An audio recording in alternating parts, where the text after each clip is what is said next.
সীমান্তত আকৌ নগা দুৰ্বৃত্তৰ তাণ্ডৱ মৰিয়নিৰ অসম নাগালেণ্ড সীমান্তত আতংক নগা দুৰ্বৃত্তৰ ভাবুকিত গাঁও এৰি পলায়ন কৰিবলগীয়া হৈছে সীমান্তবাসী অসমীয়াই অসমৰ ভূমিতে গছ-গছনি কাটি তহিলং কৰিছে নগা দুষ্কৃতিকাৰীয়ে সীমান্তৱৰ্তী ৰাজহ গাঁৱত নগাৰ আগ্ৰাসনক লৈ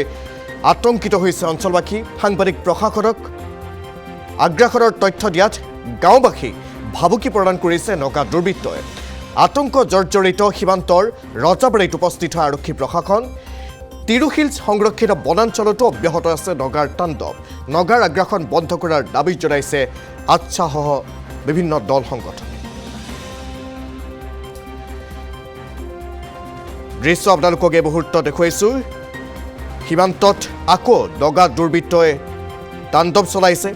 অসম নাগালেণ্ড সীমান্তৰ পৰিৱেশ আপোনালোকক এই মুহূৰ্তত দেখুৱাইছোঁ মৰিয়নিৰ অসম নাগালেণ্ড সীমান্তত এই আতংকই বিৰাজ কৰিছে নগা দুৰ্বৃত্তৰ ভাবুকিত গাঁও এৰি পলায়ন কৰিবলৈ বাধ্য হৈছে সীমান্তবাসী অসমীয়াই অসমৰ ভূমিত গছ-গছনি কাটি তহিলং কৰিছে নগা দুষ্কৃতিকাৰীয়ে সীমান্তৱৰ্তী ৰাজহ গাঁৱত নগাৰ আগ্ৰাসনক লৈ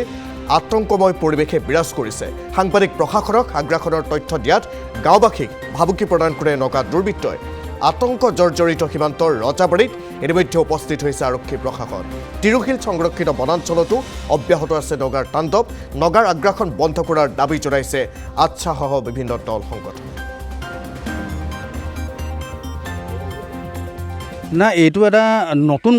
ঘটনা নহয় একচুৱেলি এইটো বাৰম্বাৰ প্ৰত্যেক বছৰে বছৰে এইটো সংগঠিত কৰি আহিছে নগাই কিন্তু আমাৰ সহ্যৰ সীমা পাৰ হৈ গৈছে কিন্তু ৰাইজ বহুত অতিষ্ঠ হৈ আছে অতিষ্ঠ সীমা যেতিয়া পাৰ হ'ব কিন্তু সকলো ৰাইজে ৰাজপথলৈ ওলাই যাবলৈ বাধ্য হ'ব কিন্তু তাৰ বাবে দায়ী আকৌ অসম চৰকাৰে হ'ব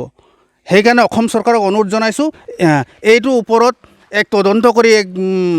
এক সঠিক ৰূপত আনিবৰ কাৰণে মই অসম চৰকাৰক দাবী জনাইছোঁ এই যি জেগাত আমি আছোঁ এই জেগাটোত আজি কেইবা বছৰ ধৰি কণ্টিনিউ তেওঁলোকে আক্ৰমণ কৰি আচাংচি বস্তিৰ নগা লোকসকলে চেলেং চাহ বাগিচা যিটো ৰণখাম ৰজাবাৰী 4 নম্বৰ লাইনৰ গোটেই ৰণখামলৈকে তেওঁলোকে বাৰম্বাৰ আক্ৰমণ কৰি আহিছে আৰু লগতে কেইদিনমান আগতে অসম আৰক্ষীক তেওঁলোকে আক্ৰমণ কৰিলে নগাৰ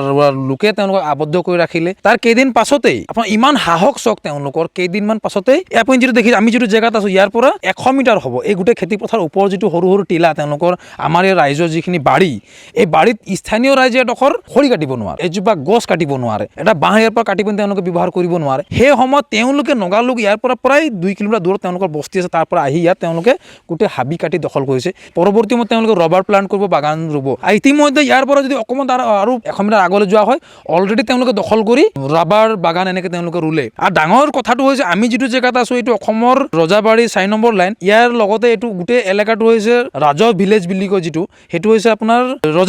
ৰজাবাৰীৰ পাছত আপুনি এনচি ভিলেজ আছে এনচিৰ পাৰ হৈ গ'লে তিৰুহিলছ আৰু তিৰুহিলছৰ আচৰিত কথাটো হৈছে ইয়াচাংচি বস্তিটো আছে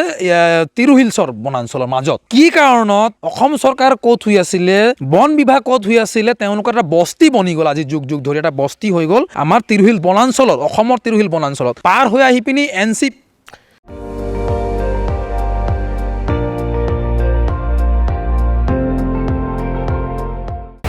আপুনি চাই আছে ND24 সৰ্বশ্ৰেষ্ঠ নহয় সৰ্বোত্তমৰ দৌৰত